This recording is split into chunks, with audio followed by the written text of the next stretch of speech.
fois l'opération effectuée, ils m'ont mis un câble en haut, sur les dents, et un câble en bas. Je pouvais même pas ouvrir la bouche,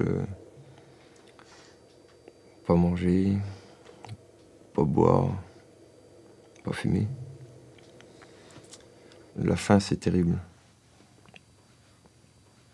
De voir quelqu'un qui passe avec un sandwich, d'aller faire un tour, de sentir les odeurs de la cafétéria. C'est des choses qu'on n'est pas habitué, tout ça. Le jour où on nous autorise à manger ou à reboire, là, c'est une nouvelle vie qui commence, on va dire. Un jour, je rentre dans sa chambre pour lui faire une des multiples blagues nulles que je fais avec les militaires. Et Alexandre est révolté. Il est d'une humeur exécrable. Et quelques secondes, j'ai cru que j'avais fait la mauvaise blague de trop. Et puis, je m'aperçois qu'en réalité, dès que l'opération est passée et qu'on a les premiers résultats, eh ben, Alexandre est redevenu Alexandre.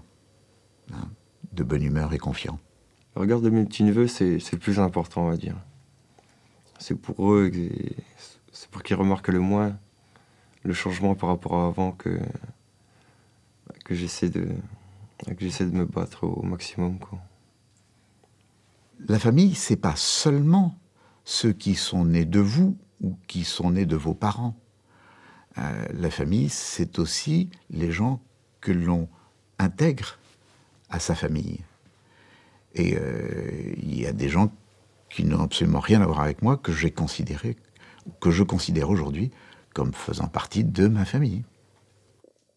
Moi, je suis le dernier enfant de la famille.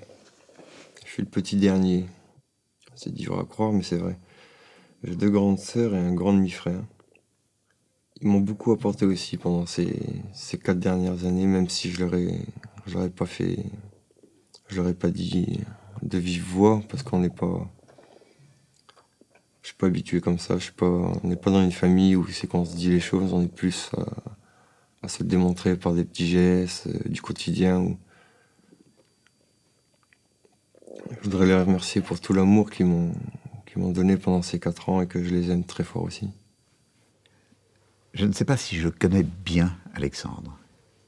Je connais très bien le garçon que j'ai vu énormément de fois, qui jamais, ni ne s'est plaint, ni n'a dit quoi que ce soit contre l'institution militaire, à aucun moment. Normalement, début 2015, je pourrais retravailler, j'espère, enfin. Et j'aimerais bien retrouver mon régiment d'origine, retourner au 21e régiment. Ça me fait du bien quand je suis là-bas. Je sens aussi que ça fait du bien à mes copains qui m'ont connu avant la blessure. Il n'y a pas d'a priori à cause de ma blessure. Les copains sont restés les mêmes. Et ça, c'est très important pour moi.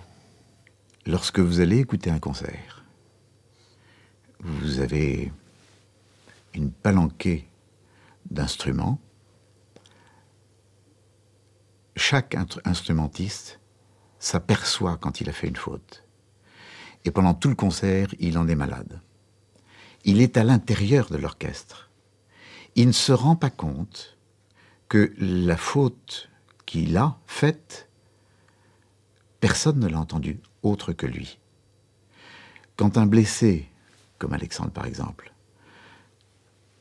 croit que les autres le voient différent de ce qu'il est, c'est exactement le violoncelliste qui a mis le doigt un peu trop bas et qui a sorti une mauvaise note.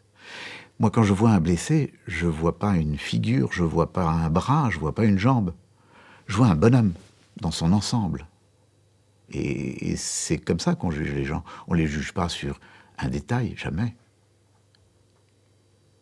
Bertrand, ce que je devrais lui dire pour ces 4 années passées avec moi, un grand merci, je devrais lui dire, Bertrand.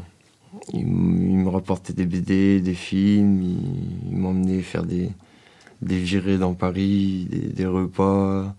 On a été voir un concert. C'est vraiment un tout, Bertrand. C'est un très très grand monsieur qui fait beaucoup trop.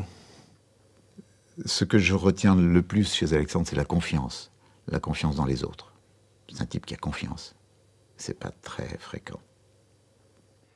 C'est une personne qui fait beaucoup pour les blessés militaires. Et qui devrait penser à passer un petit peu moins à l'hôpital de temps en temps.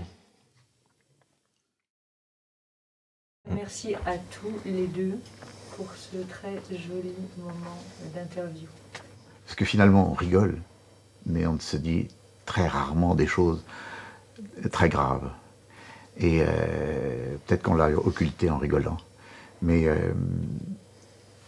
les choses très graves, c'est la seule chose qui représente un intérêt. Et peut-être qu'Alexandre va apprendre un jour à dire des choses très graves. Je pense. Et ça serait sympa. Petit père, tu es toujours plus grand que moi. Oui, c'est pas le plus dur qu'il y en aura à faire, celle-ci.